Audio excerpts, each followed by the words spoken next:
Going live. Huzzah. Let's see if we're live. Yes, we are. Goody. Alright. Let's see. This week we ended up going to see The Family. Basically a Robert De Niro movie. It's been a while. I think since we've seen we haven't even seen a Robert De Niro movie. Nope. But, Chris, go ahead and run down it. Essentially, The Family is the plot of a former mafia. I don't know if he's a head, but he's a member of the mafia. Giovanni Manzoni, played by Robert De Niro, and his family, Maggie, Belle, and Warren. That's all fake names for them. Played by Michelle Pfeiffer, Diana Argan, and John DeLeo, respectively, who are a witness protection program after snitching on the mob, and the mob wants them dead. They've been moved around quite a lot, though, because they aren't a very cooperative family. They're very quick to anger, and the mafia ways are strong in not just the father, but his wife and his two children as well. So they often get themselves into Some very, very, very bad problems right off the bat, and they need to be moved. In this particular time, they are in Normandy in France, and they're trying to live a new normal life. Unfortunately, that's not the case. The family, you can't take the mafia out of the family, and it just so happens that they haven't escaped death quite yet. And the former mafia, or the mafia family that Manzoni was a part of before, is tracking them down to France even as we speak. Correct. So, Chris, you and I will differ on this movie. Yeah. How was it for you? This was a turd. This was a stinking turkey. I came into this one excited. It starts off slow, but I was like, that's okay. Maybe it just needs to pick up. And it does kind of hit a little bit of a high point in like maybe like the second half hour or so of the movie. It's only about a 2 hour long movie. Mm-hmm.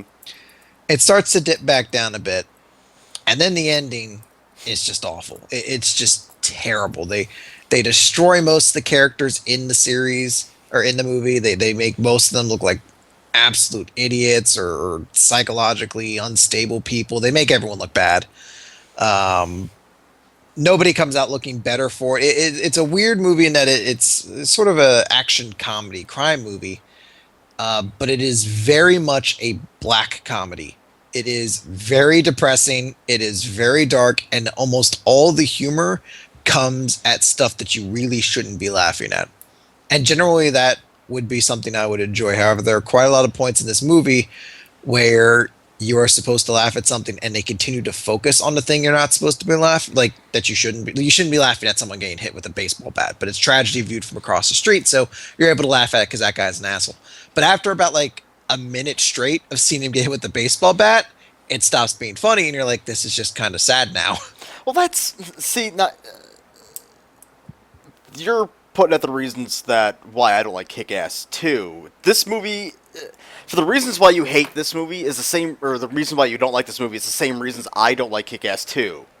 But Kick-Ass 2 wasn't trying to be a comedy in those points. Well, Kick-Ass 2 was terrible in that it stuck on shit that it doesn't need to. Things didn't go anywhere. The ending is ass. Ending's great. No, the ending's ass. Fantastic ending. I don't know. I had very small problems with this. Chris and I will agree, with the way the mob finds out where they are is It's a contrivance. bit redonkulous. It is one of the It's the worst most- examples of contrivance I've seen in film. Because there's like 15 stages of happenstance for these guys to find them. And they do. And it's weird. I don't like the first about 45 minutes of this movie are boring as piss because nothing happens at all. It's literally just like Robert De Niro narrating about his life and watching wild shenanigans of nothing. Because I don't even think the kids are doing anything at that point. They're kind of just getting used to life, and yeah, you see right off the bat that his son kind of has the political skills to be a member of the mafia. Yeah, well, this is before they go to school. I'm basically talking about. Just when they get to the house. That's like the first like 20 minutes or so that are very long. They're painful. It's just a very slow start to the movie, and one of the worst parts of the movie, just because I will give credit that this movie seems for the most part well made in almost all other portions, especially the conclusion, which while I hated, plot wise, I thought was shot really well. The start of the movie that was weirdly paced, has really weird editing and acting to it, just a lot of strange directorial choices that I didn't like all the quick cuts either. a lot of yeah, that's what I mean. There's A lot of quick because cuts. when De Niro can't do something, he thinks about it, and when you cut into his inner thoughts sometimes, and it's just so jarring to jump in and out of those things. The one scene where he's in the office with somebody and you see what he wants to do with this guy, and then it just cuts back. I'm like, I know he's angry. I don't need to see the 12 seconds of him doing something evil, you know. But that's the humor in the movie. Nah, It's funny that he wants to break this guy's hands, Yeah, but he won't. I don't find that funny. I just find that that's what I would be thinking too. But that's the humor in this movie is if you don't find it funny, then it's not a comedy to you because it's not. That's where a lot of the No, comedy. I didn't look at this as a. I thought going into this was going to be a comedy, and I came out not thinking it was a comedy. It is just because It's got funny moments in there's it, too but many punchlines in it, though. I didn't find there were many punchlines at all in this whole thing. Yeah, there is. I mean, the entire bit about the brown water and changing names and fuck and the book. There's a lot of punchlines set up in this movie. A lot of payoff jokes. A lot of brick jokes. And there's some that are legitimately funny. It is just one of those things that I found that it hangs on certain scenes for too long. That I really can't describe in detail without getting into spoilers, but just moments where you're like, this would be funny if you cut about 15 seconds earlier. Because after, I've gotten my laugh out, now I'm just sitting here awkwardly staring at, this guy getting beaten to death. I think you're turning into me and just being nitpicky, Mr. Nitpicky about. I don't think I'm nitpicking on this movie. I really don't. I do. I can't see where you're nitpicking about this, or picking at this thing. I nothing really hung on. Like I'm saying, my problem with this movie was the first, as you were saying, 20 minutes or so of basically them just getting to the house, and it's just incredibly slow. After that, I had really no problems. There are a couple issues that I will point out, but I can't point them out in this part of the review just because there's major spoilers. But outside of those few points, I liked the whole the setup that he's basically writing his memoirs. I think everybody put in a decent performance. They did a good job of showing that the family's a tight family, that they give a shit, they care for each other, and they always watch out for each other and shit like that. At the very end, you feel for the daughter. I really wish she'd get herself to a mental hospital, because that's probably where she'll have to spend the rest of her life. I don't think so. Yeah. I don't think so. She's a bit unhinged.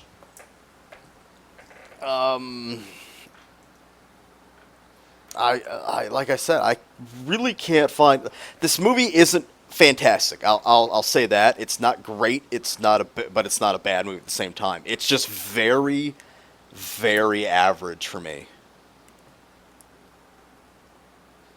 I mean, there were points that I laughed. I thought some points were funny. I mean, like I said, for some reason I don't think of it as a comedy. Just because, fucking, I thought it was more serious in some points than it was others. But yeah, I don't know. I flat out give this movie a C.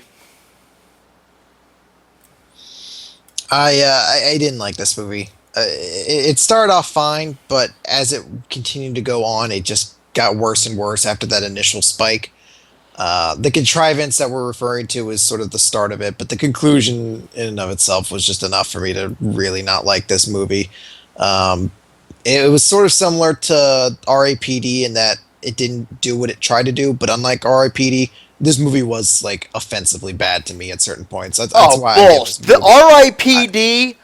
You think R.I.P.D. is better than this because Yes, I do. Fuck you. Yes, I do. This movie Fuck gets you. this R.I.P.D. is this a movie pile gets of ass, Chris. this movie gets a solid D for me. It's not worth your time. Fuck you. Don't listen to Chris. Chris is an idiot right now. He doesn't know what he's talking about. Something happened to Chris, and somebody replaced him with somebody else.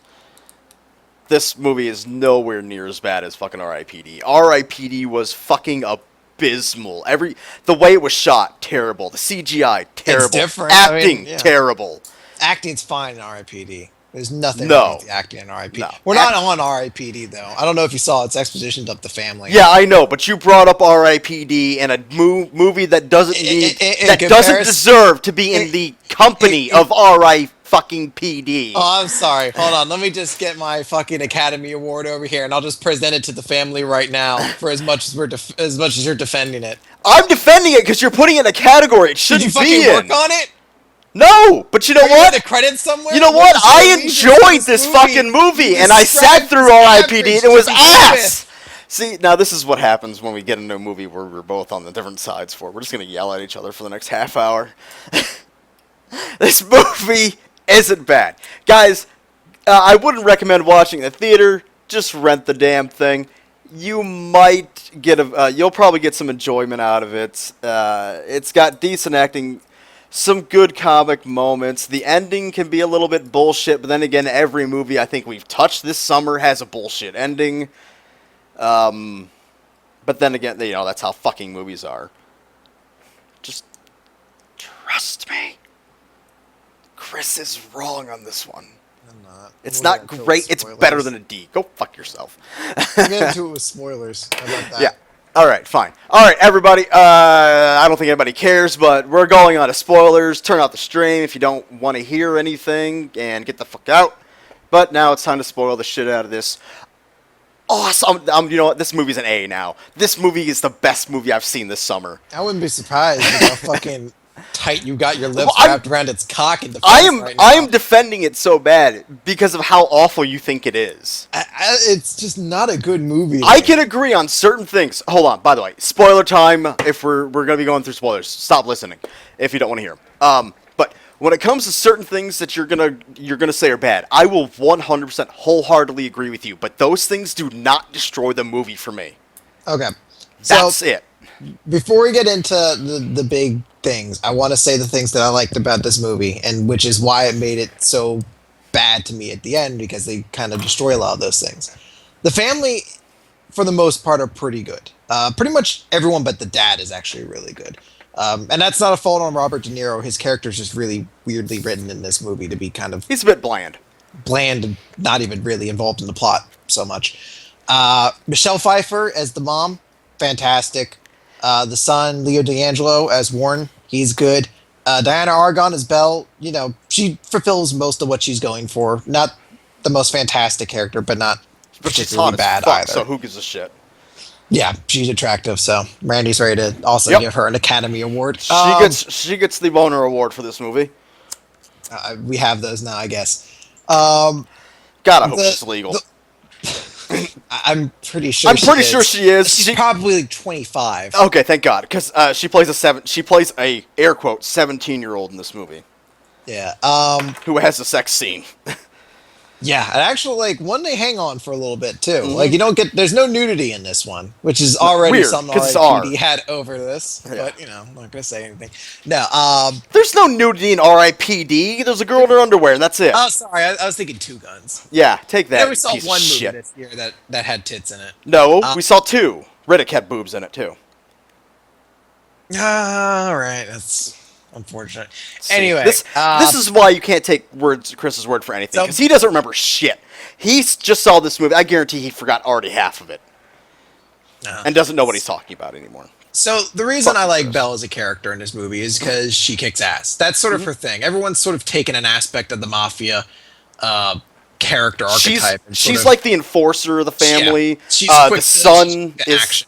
the son is like the bankroller, the guy who's the schemer. He's the one, you know, like he goes into the school and he takes over the school basically, taking over like the cigarette trade and basically getting all these people to work for him and do things for him. So yeah, I could see that. That's why when I'll make my point again. But during pre-call I brought this up. But go ahead. Uh, so I actually like her a lot because she kicks a lot of ass at the start of the movie. She has this cool little speech. She basically gets picked up by these four guys on her way home, and she asks for a ride home. They take her out to this park, and it's clear all they want is just to have sex with her. And one dude even goes up and like starts pulling the strap on her dress down. You know, as he pulls it down, he's like, "Oops!" She just walks over to the car, takes out a tennis racket, and just starts beating the shit out of him. And Beating the after, shit out of him.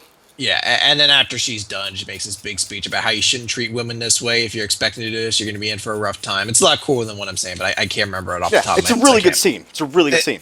Yeah, it Which- goes on a little too long of her beating him with the tennis racket. See, that's okay. That's where I was going to get into a little bit because you have the same. You thought it went on too long there too with the Yeah. beating of the tennis racket because I didn't have a problem with how long that went on, and that's probably why I don't have a problem with how long the. Yeah, it's like what the trailer shows would have been perfect for the amount of time they should have showed it in the actual movie. They should have just bam, couple times over the head, kicking the dick once or twice on the ground, and then you're done. Because by hanging on too long, they make her look a little sadistic. It doesn't come off fully there, but it comes off a bit more in a later scene where they do the same sort of thing. But anyway, she looks really cool there. She is shown later on to be doing the same thing to someone who stole her pencil case. She just beats the shit out of her in the bathroom, and they make her look like a badass. But then her character kind of just flops on a dime there, and she goes from being this tough chick to being like a high school teenage girl Who falls in love with the teacher. falls in love, a very unstable kind of love too at first. Like she's very big into this idea of protecting her virginity, to the point where She says, "I will pick." I want to save it for the man who I marry. I'm going to pick the time and the place, everything like that. Very much an innocent sort She of. didn't say look when at she was romance. married. She says, Mr. Right." Yeah, she yeah. never said it right. Basically, the one guy for me. Yeah. She's not acknowledging she's going to give it up for anyone who but the one person. Yeah, and she chose this math teacher. Well, soon to be math teacher. Solely based on looks. For what we can tell, this is based off of a book, Manny Vala, I believe it was.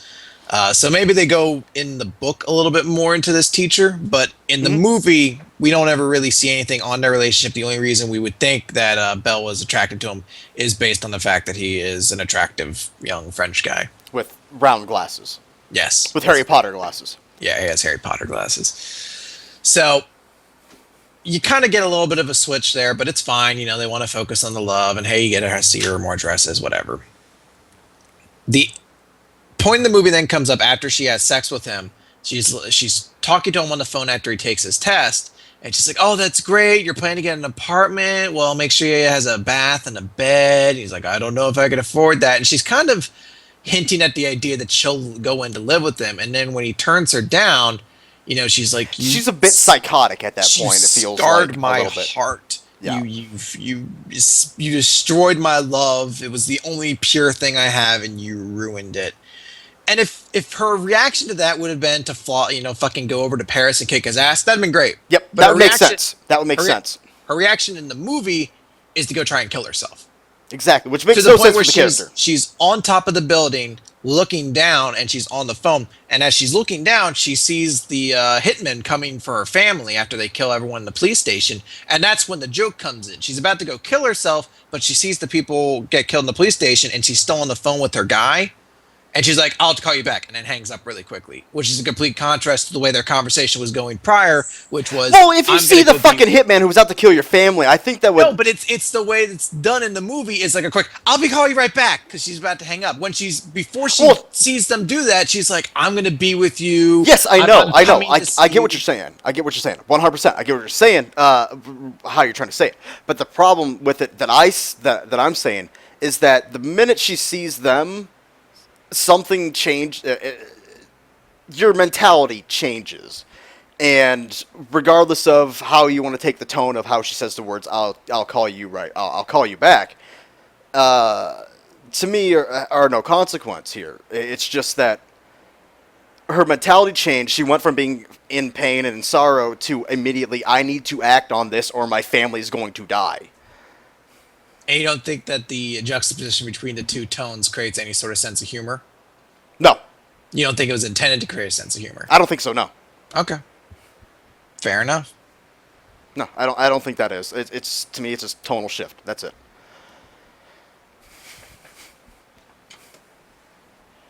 What else can I throw in your face, Chris? No, or explain away. But no, I agree. She shouldn't be on that building in the first place. She should have went over to Paris to kick his ass because it doesn't make any sense for her character to be up there with how they set her up. You know, Chris. Yeah. Yeah, I don't believe that. That's I will give you that doesn't make any sense. But everything on the rooftop, even though that doesn't make sense, but the shift did or was fine for me. It's like I don't think they lingered on any of those scenes that you brought up earlier too long. Just because I'm used to Family Guy, I guess. If they're trying to make it a joke, which I don't think they were. I mean, it's a joke in that it's supposed to be a take on a modern family, but it's a mafia family, so they all have traits of the mafia in them. So, Yeah. you know, normally in this situation, maybe you'd expect the father to be, sort of the brute of the family, but everyone is like this. So it's amusing in the fact that they all do things very counter to it, and that's what I was excited about going into this movie. I thought it was going to be a very different sort of style of Yeah, movie. I thought it was like I thought it would just be the family. This is a movie that's going to be a comedy where it's a family trying to adjust to being actual normal people, but they just can't do it. You know? Yes. That's what I thought it was going in, but it's not. It's basically it has a little bit of that, but it's mainly we're hiding from the mafia, and here they come. We need to deal with it. Exactly. But with the whole you brought up that like one's the hitman, one's the extortionist, or not hitman, but enforcer. The mom's a little bit like an enforcer, also. The mom is basically the unhinged one. She blows up a building in her first thing. She's the one to take any personal insult Yeah, very she's harshly. she's the first one to go a little bit off the hinge, and that's why at the end of the movie, Robert De Niro's character does basically nothing at the end of the movie. It's the family that does it, and it's to me you basically watch this at the beginning they look like a normal everyday family, except till he gets to the part where he's burying that one body. But let's forget that even happened. Which they don't really explain. Yes, they do. Who is he? That's the not plumber. They explain it twice. He's the guy's missing. What's his name? I know we see his family, and it was like their neighbor or something from their last place. He But was there for. I don't recall why they killed him It had something to do with an interaction with his wife and why he brought him all the way over because he had to bury Normandy him. to do it. He had to bury. You wouldn't bury that body in the same town that you got him from. I mean, now it'd just be ridiculous. It would. Because that's the first place they look. Mm-hmm. But yeah, they explain him in two different scenes. One with Tommy Lee Jones and Robert De Niro's character, and then they explain it again with the hitman and the family, the murder victim's family. But he basically kills him because the guy was rude to his wife or something like that. Or I believe that's around the lines, or he did something against It his sounds wife. like that would be what it is based on how he reacts to the plumber. Yeah. So, but basically, you watch this whole movie of it seems like a normal family in the beginning just become like the mafia. They become their own little mafia instead of a big organized thing. It's this tight knit group of really organized psychotic kids and mother and father. Out of all of them, the father looks to be the most normal. Because we see him suppress his urge to beat the shit out of at least 4 people, I think. Kind of counters that when he drags a guy around town by car. I know, but that was awesome. Yeah, he'd be dead. I don't know. See, I like that stuff. I like that scene. He finds out one of the water treatment plant guys for the reason why his water's brown. It's not just his house. I'm assuming it's probably all of theirs because that's all coming from one pump. And he wants to stop this from happening, so he goes to the water treatment plant. They basically tell him sewage is the problem. Water treatment plant. says sewage is the problem. Then at He sewage, he goes to the mayor's office. Mayor's office says the sewer plant is the reason for it. He goes to the mayor or to the sewage plant. And they tell him that's the fertilizer company who's putting yeah. chemicals into the water. And along the lines, he drags one of the guys to get this information behind his car because the guy he finds out the guy likes motorcycle or rides a motorcycle, so he puts the motorcycle in the back seat of his what's it called, a hatchback, and then drags the guy behind his car, cuts him loose, and pulls the motorcycle out and drops it on the ground and basically says, who is it, blah, blah, blah, what pump is it? Yeah, it was the fertilizer guy. What pump's doing it and stuff like that. And he just says, he's like, please, no, I got a family. And he says, like, and if you ever say anything, you won't ever see them again or something like that. I have, like, that was fine. Didn't have a problem with that. It was all another one of those scenes where you're just like, this guy's kind of a dickhead, kind of a monster. Yeah. So, Well, he's a mob boss. He's kind of an asshole and a monster, of course. He didn't become the guy in power that he used to be until without, with just like licking lollipops and yeah, giving as I said, free it's a money. black comedy, so there's a lot of the humor is derived from very dramatic or heinous situations. But the ending. Go ahead, Chris. Go ahead and bitch about the ending because I can agree with you on this. But okay, first and foremost, I have to get across the biggest contrivance of this. That's what I movie, meant. and that Yeah. there's nothing more frustrating in movies where to make the plot happen, a whole bunch of very coincidental things have to happen in a row. And this is maybe one of the most egregious examples of that. It's the MacGuffin. Um, The this is newspaper. worse than a MacGuffin. This is worse than a MacGuffin. Basically, the newspaper MacGuffin. son is asked by his school to write an article on English wordplay for their newspaper. And he forgets to do it until the last minute, and he's trying to remember what it is. And he has a flashback to when he was a kid, listening to his father talk to the guy who got him to the family Fat Tony. about some play they saw. And it's if it's good enough for you, then it's good enough. And I guess good enough is a reference to somebody, maybe someone within the family. I don't really understand, but basically puts that quote in the paper as a English wordplay example. The newspaper is then printed, and a copy of it goes to this one guy whose son's poem is printed in the paper. The paper is given to him. He's going to America overseas for business, so he takes the paper along with him. He leaves the paper on the airplane. The paper is then picked up by the cleanup crew. They put it in the trash. It is then taken out with the recycling. However, it is not put in with a bundle. It is left on top of a pile, so then it's dropped off at the trash plant where a guy is reading porno and caught by his supervisor and told to get back to work. So the guy wraps up his porno in that paper. He then takes it inside, and after he's done, he takes the paper off the porno. This guy happens to also then work with somebody who knows someone at the jail where the father of the former family is put in. That guy then wraps up a wine bottle in the paper, takes that wine bottle into the former head of the family.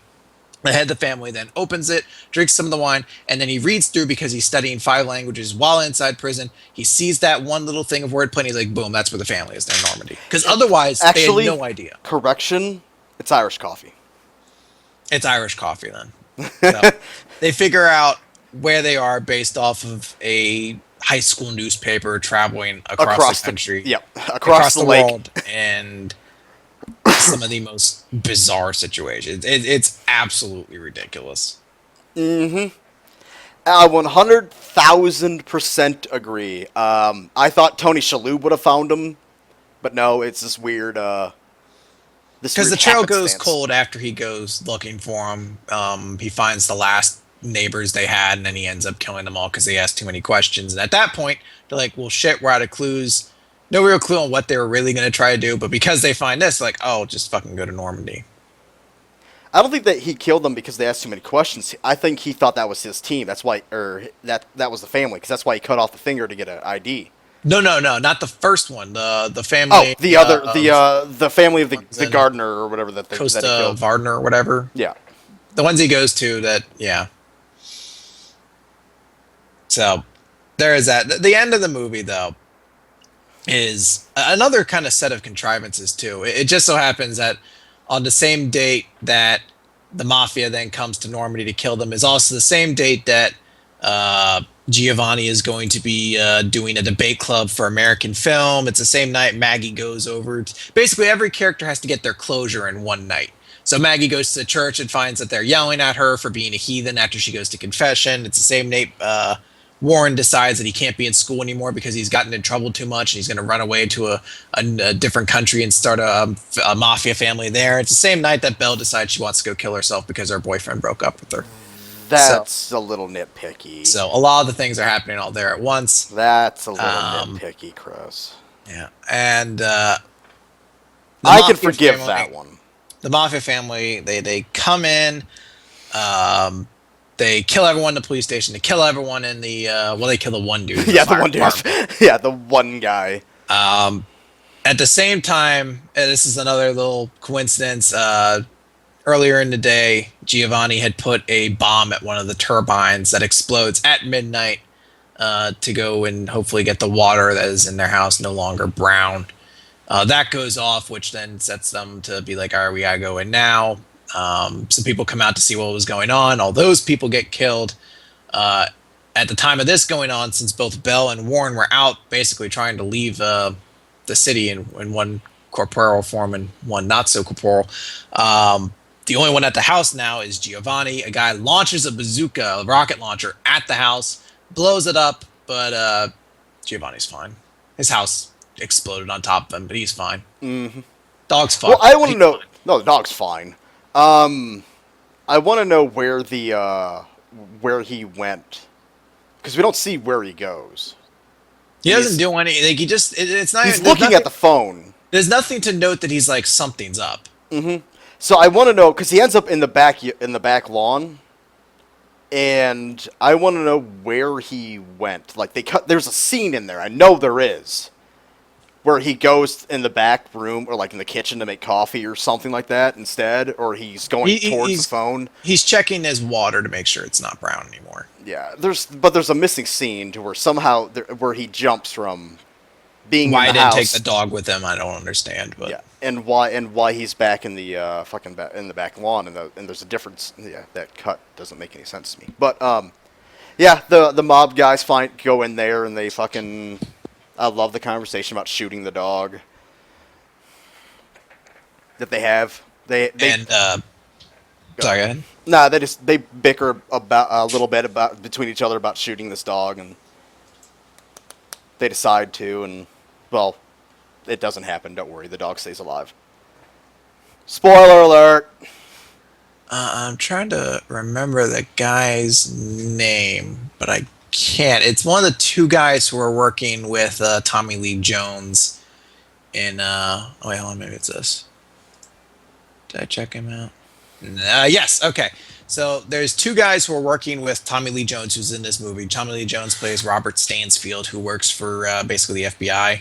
He's his caretaker. Yeah, he's the witness protection head there, and there are two guys who work underneath him who basically watch the family all Babysitters. day, and they make sure that Robert De Niro doesn't go anywhere. One of them is played by Dominic Lombardozzi, The who, bald one? yes, as many of you might know, also played Herc in The Wire, and I'm so happy he managed to get into this movie to play another goober cop.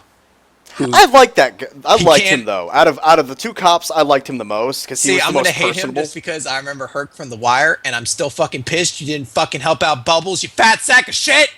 He was the most personable person there. He was so nice, and he was always looking to help. He Good wasn't. actor, Can't lift his fucking finger to save anybody. He lifted his finger to try and save the one wife. So They get killed. They get killed Yeah. because they open the door. no, they don't even get to open the door yet. He He opens the door, and that's when the mob realizes that they're there, and they No, fire he shoots upon him through the door. Yeah, so he gets them killed, and then I guess it's I can't remember the guy's name. I don't know. He may not have had a name. He comes in and he's gonna The fat kill one. That's fat somebody. I forgot his. Yeah. Fat Willie. Yeah, that's Fat Willie. Okay. So he goes in to kill Maggie, and he's like, "Before I do this, I have to dirty you, Mm-hmm. as in I have to rape you before I kill you." Which doesn't. Why? Just kill her. I don't even think it's a mob thing. It doesn't even sound like a mob thing. I don't know. It made no sense. It felt like a need to just put extra drama into the scene, or to maybe make sense of how the fuck Robert De Niro was supposed to get there when the He could just easily shoot her in the head once she's dead. But yeah, basically, it takes him so fucking long to pull his goddamn dick out that Robert De Niro comes up behind him with a belt, starts choking him out, and then eventually Maggie kills him with a knife. But this is another point of Maggie's complete and total mind breaking that should happen in these scenes where she's told by the church that she deeply follows that she's a heathen monster who should never enter their doors again, and then almost gets raped, has to kill a man. A lot of things happen to Maggie that probably going to be very difficult for her to overcome in the next few months. But it's all okay because they have to get a new name, so it's wacky. It's a wacky ending where nobody's happy except for Robert De Niro, I who think gets they're to I think they're fine, Chris. he gets everyone to cheer at him. He gets everyone to applaud Nah. his noble story. It's so stupid. The ending, as far as yeah, that they just literally end on the family kills everybody because the daughter shoots a guy, the son shoots one guy, then shotguns another one in the head, or shotguns another one, and then Tony Shalhoub's character's chasing what's her name again? Bell. Bell down the street, and Tommy Lee Jones hits him with the car and kills him, and stuff like that's basically how it ends. And then they're just driving off because they have to go someplace else. And those two lines that Chris said, we have to get a new name and shit like that. And also he has to rewrite his memoirs because they blew him up. The ending, which the ending flies by. Like it feels like when it just starts that it's already over. And I can agree that it's a bit bad. I liked everything that happened in the ending up to the last scene in the car. I liked the fucking daughter taking the guy out. I liked the kid, doing his thing. I liked at the end when Tommy Lee hits Tony with the car, and she just kind of drops her knees and just screams. And I like it. I thought it was done extremely well, but the last bit with the car, that last 30-second shot, was what can kill it for some people. But like I said, I have no real issue with it. I mean, I can agree with it, but it's not really affecting my overall view of this movie. But I will 100%, 1,000 billion% agree with you that whole, I'm going to kill myself because my boyfriend doesn't, or well, it wasn't her boyfriend at the time, but her love interest didn't love her back. That was a bit, dumb. Yeah. But, like I said, overall, I don't... I guess the one other thing that we haven't brought up yet is sort of it's not even really the B story because there is no A story to this movie per se, of Robert De Niro's character who is writing these memoirs. He is actually, it was sort of made clear in the trailer that he was writing this, or maybe I saw it somewhere that he was writing the memoirs. I thought a way to reveal. Basically, this was what he was in witness protection to do, was to get this memoir out or something like that. That's what I thought. I thought the mob was after him because of the book. Yeah, it's not. They're not after him for the book. The book is something he's writing to give himself closure and to kind of Tell give the himself real a story. catharsis to what he's done. And he's trying to get across, he's like, look, I've done a lot of horrible things, but I'd like to think I'm not a bad guy. And that in and of itself would make for a fine movie of a former mafia member who has now realized what he's done. He's trying to repent. He's trying to make the world not as miserable as he made it when he was a member of the mob doing killings and things like that. Because we do show him actions that he did when he was a member of the mob, and a lot of them were done in cold blood. Now, there's some instances where he's like, I made the city a safer place, and my neighborhood was, a place you never get robbed on. Yeah, there was no crime in my neighborhood. I was fine. I was friendly with the cops, or something along those lines. And he's trying to kind of paint himself out to be like a little bit of a hero, but ultimately this is a character who shouldn't be liked. You shouldn't want to cheer for a guy who's a member of organized crime as though he's a hero and as though there's something proud within that. And he goes to this movie night. It was originally supposed to be that Frank Sinatra, Dean Martin movie about a novelist who's trying to finish his novel, and that doesn't arrive. So instead, they watch Goodfellas, which I laughed at because I knew it was coming. I was like, I thought it was gonna be Godfather. I knew so it was did gonna be I. So did I leaned over to my buddy. I go, it's gonna be Godfather. Watch. And then it goes Goodfellas. I'm like, damn it! That was my. I had a 50-50%. I had a 50-50 shot at this, and I lost it. Damn it! And the person in front of me actually looked back at me and just went, I thought it was Godfather 2. Not Godfather 2, but Godfather also. Um, so they invite him up on stage then to debate it because he's from America, and they're like, "Oh, we want to hear Well, he's your from New York, and that's why. yeah, Yeah. you're like we want to hear your opinion as a New Yorker and American who is obviously into art and culture." So they bring him up, and because he can't reveal he's part of the mob, he refers to basically what he's trying to get across. He's burying his soul, but he's burying it from a third Yeah, person perspective. he's replaying it like it's stuff he's seen when he was growing Yeah. up, but And it's he actual explains- stuff he's done. Yeah, he's explained how he was beaten as a child and how he killed someone at a very young age with a 2x4, and that sort of made him into the person he is. And Tommy Lee Jones is watching this getting infuriated because he's basically blowing his whole cover. But the crowd loves it. I Because love it's Tommy Lee such Jones in this movie. it's such a human. I want to, of all the gifs in the world, I want the gif of everyone clapping and just Tommy Lee Jones He's just sitting there angry as stone pissed. faced frown. He's just so pissed with things. If anything in this movie, it's worth it for that one cut alone. But everyone is cheering, they're applauding him, and they're basically giving him the satisfaction he deserves. He literally gets applauded for everything he's done in his life to this point. It's so surreal. You're like, really? People are like, we're not gonna. I don't think say they're that applauding maybe the action he's done in his life Hold was on, awful. hold on. I don't think they're applauding the actions that he's done. I think they're They're applauding applauding the story.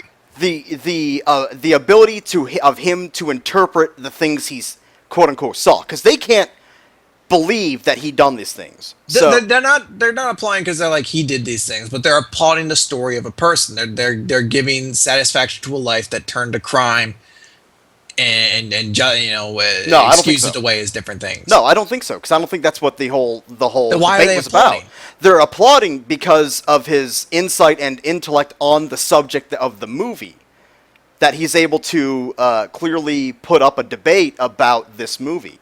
Well, there's no debate because they don't have anyone else up there. It's just Yeah, they do. It's him. It's the debate between him and the guy that's presenting the movie. because the guy's not saying anything. The only times we cut never to him, it's just Robert De Niro talking. I know, but we never see him asking the questions. But that's what the whole thing is about. The whole debate thing was set up is that it's basically point counterpoint or a question and answer kind of a setup, and they're not applauding the things that he's done or the things that this person did. They're applauding his insight and ability to project what happened. Yeah, they're applauding basically what he's saying up there, and what he's basically saying is, here's this person, here are the things that happened to him, and he became a mobster. No, I don't think he's even saying that. I think he's Yes, saying these are the things that's I exactly saw. what they're saying. That's the only things we ever He's hear him not say. Yeah, I know, but we got to look at the whole overall thing. I have to look at things that don't exist and then be like, well, that was obviously different from what I expected. Because he's not talking. He doesn't talk about everything that happened to him. He's the only thing we hear from the actual speech itself is a guy who sat in the corner who was beaten by his dad, and then he first killed somebody when he was a child with a 2x4. And this comes in a relation to, did you ever meet anybody who was in the mafia in New York, and what was it like to live in that situation? So from that we can extrapolate that he probably is telling a story of himself, like he's done in memoirs, of trying to explain who he is and that he's not as bad of a guy as what you'd want to think. Okay, fine. If we want to go off that, but I still don't. I still can't agree with what you believe they're applauding for. Well, they're applauding the story, which is what he wants. He gets satisfaction from the book, and people don't think he's as bad of a guy as they want. It's just sort of strange. Nah, I disagree. All right. I don't think they're applauding the actions. I think they're applauding his storytelling of the things he saw and stuff like that. Because they can't possibly believe that's the same person. So that's the sole reason why I can't believe they're applauding him, because they can't believe, or they can't have that in their mind that he's the one who's done them. He's recounting it to them. He's recounting things that he saw while growing up in New York. So, yeah, whatever. We're just gonna sit there and just bitch at each other because we both don't agree. Well, I don't know. We differ on everything when it comes to this movie, I guess, except for maybe 2 points: the ending and that one scene. Or we agree. I mean, but I don't know. I give this movie a C. Chris is giving it a D. Next week we have Prisoners. Prisoners, which is a movie with, oh god, the guy who plays Wolverine. Hugh Jackman, and Jake Jake Gyllenhaal, Dwight Howard. And it's about a movie about a kidnapped daughter, apparently. So, Two of them, two girls. Oh yeah, two daughters. Two girls who have been kidnapped. I think it has some relation to the Zodiac Killer, but I'm not exactly sure. Oh, that would be different. Okay, but yeah, everybody, if you want to watch this movie, watch it with a grain of salt. You'll definitely get two varying opinions on this one, probably. But other than that, Chris, any final note? No, not particularly. Nothing else? Okay. All right. I don't know if we're going to do anything after this or not. Keep up to date with my Twitter, and I'll let you guys know on there. But for right now, if we're not on in 15 minutes or 10 minutes, then expect nothing to be back, or nothing on. Because the LCS is going on right now, and I know we both want to watch it a little bit. So, everybody, you have a great night, and we will see you hopefully, probably, maybe soon, if not next Friday. Good night, everybody.